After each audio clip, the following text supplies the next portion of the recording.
এই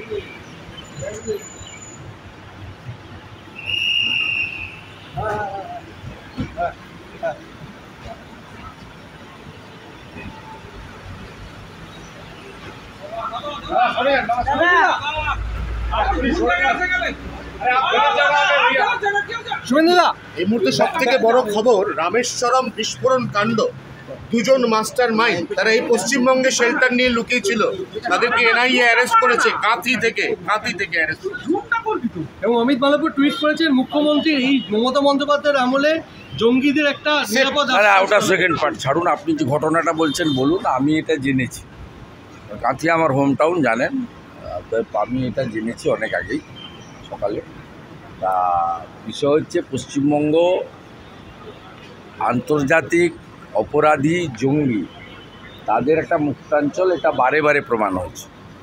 এর আগে যদি রিকল করেন, সিপিএমের সময় পাঞ্জাবের এখানে যারা বিচ্ছিন্নতাবাদী লোকেরা যুক্ত ছিলেন, তাদের পাঞ্জাব পুলিশ চপারে করে এসে এখানে এনকাউন্টার করেছে।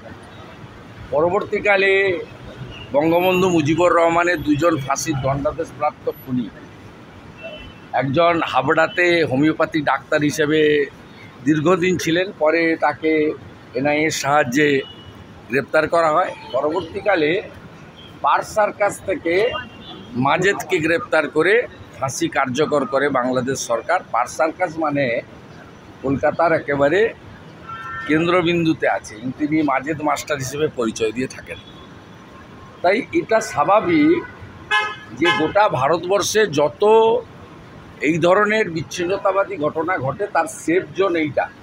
এটা সিপিএম করত, মমতা ব্যানার্জি করছে। মমতা ব্যানার্জি নিজে দেশবিরোধী কাজের সঙ্গে যুক্ত সরাসরি।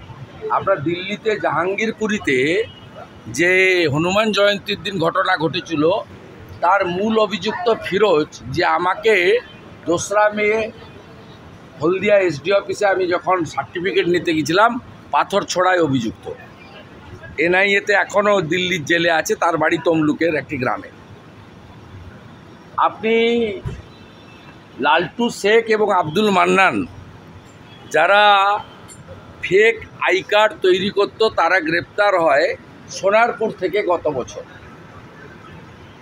গত বছরে ঠিক একইভাবে ইন্দোরে যে সেক্স র্যাকেট পাওয়া যায়, তাদের সঙ্গে বাংলাদেশের যোগ প্রমাণিত হয়।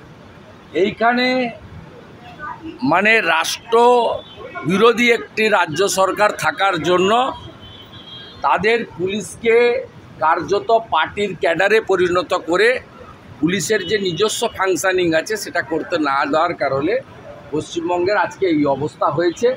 এই কারণে মমতা ব্যানার্জি 72টা জায়গায় বিএসএফকে জমি দেয়নি, যাতে কাঁটাতারের বেড়া না লাগানো না যায়।